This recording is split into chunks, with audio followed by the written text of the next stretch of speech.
Cap vers l'inclusion, deuxième édition ici à la maison de l'entreprise à Auxerre. Tout au long de cette journée, vous avez pu découvrir une succession d'interviews. Et on continue encore aujourd'hui, encore maintenant tout de suite, avec l'entreprise Coedia, Étienne Giraud qui en est le co-gérant. Et avec vous, on va parler de santé mentale. Bonjour Étienne. Bonjour. Comment ça va ?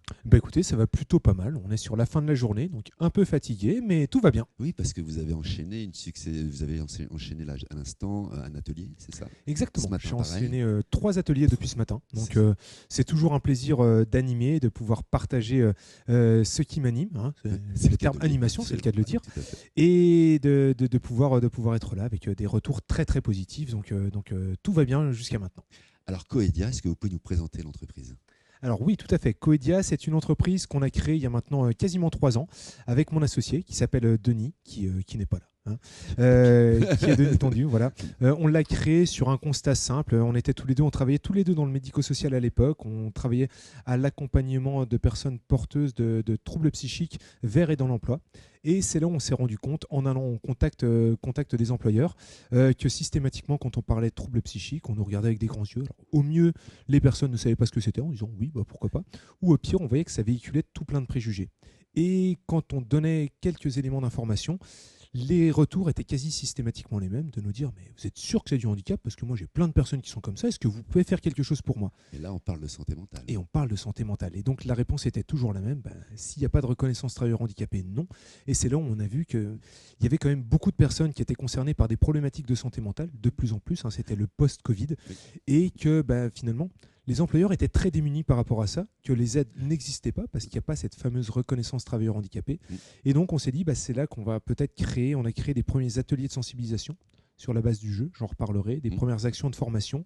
Et on s'est dit qu'il y avait vraiment quelque chose à faire et ça a été le point de départ finalement de Coedia. Très bien. Alors aujourd'hui, vous êtes présent sur cette deuxième édition de Cap vers l'inclusion organisée par City. Vous êtes partenaire de City, vous bossez régulièrement ensemble avec City, qui porte Cap Emploi d'ailleurs. Oui, on travaille de temps en temps ensemble sur ces thématiques de santé mentale. Ça fait quelques années que je connais le Cap Emploi, que je connais City, qu'on intervient régulièrement. Alors j'ai pu intervenir auprès de l'équipe, je peux intervenir de temps en temps sur des thématiques bien particulières, notamment sur des actions de sensibilisation pour apporter de l'information de façon un peu différente. Vraiment, ça c'est notre truc chez Coedia, c'est qu'on se base sur du jeu pour aborder quelque chose de relativement sérieux, mais de façon très ludique et sans trop se prendre au sérieux. On va se le dire comme ça. Justement, vous parliez justement de jeux dans vos ateliers. Quels sont ces jeux que vous proposez lors de vos ateliers ? Pour ça, il faut venir les tester. Donc, c'est des jeux. Donner envie aux autres déjà de venir. Exactement. Donc, les jeux, ils sont basés sur quoi ? Tous nos principes de jeu sont toujours un peu sur le même principe, c'est de se dire on se base sur de l'intelligence collective. On crée des équipes avec un but de se dire allez, on va vous mettre en concurrence. La concurrence au final, c'est pas trop ce qui nous anime, mais c'est surtout de faire réfléchir les personnes ensemble.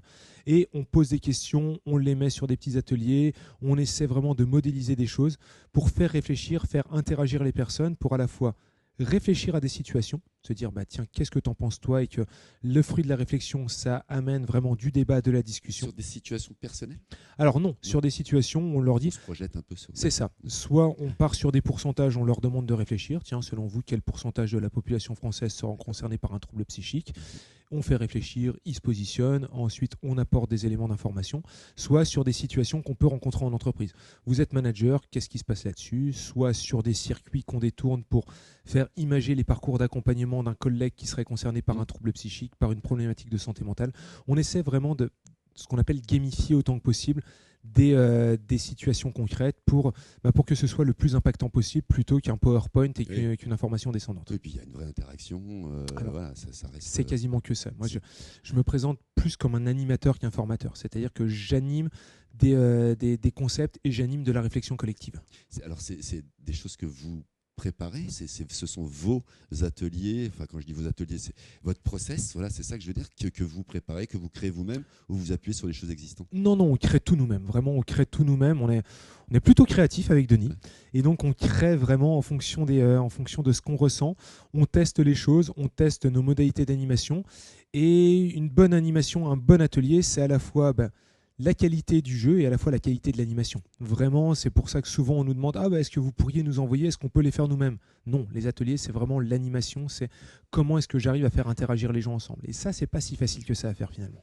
Alors, vous intervenez sur site dans les entreprises ou est-ce que vous recevez également Alors principalement sur site, parce que nous on est basé à côté de Chalon-sur-Saône.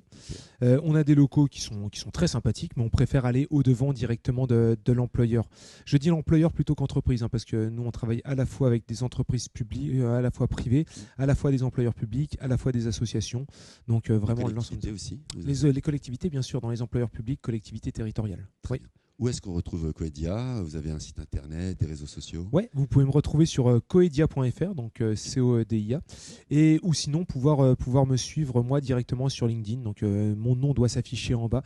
Vous allez sur LinkedIn, je suis relativement actif sur ce réseau social. Si on tape Coedia sur n'importe quel moteur de recherche, on est orienté directement ou sur le site internet ou sur vos réseaux sociaux, j'imagine. J'imagine. Alors ça fait longtemps que je me suis pas googlisé, figurez-vous, mais il faudra que je recherche pour voir si on est bien référencé. Ouais. Très bien. Et ben, je vous remercie beaucoup pour cette présentation. Et puis sur ce dynamisme que vous avez, si vous êtes comme ça dans les ateliers, ça doit être bien sympa. Exactement. Merci beaucoup. Je vous en prie. À Merci bientôt. à vous. À Au revoir. bientôt.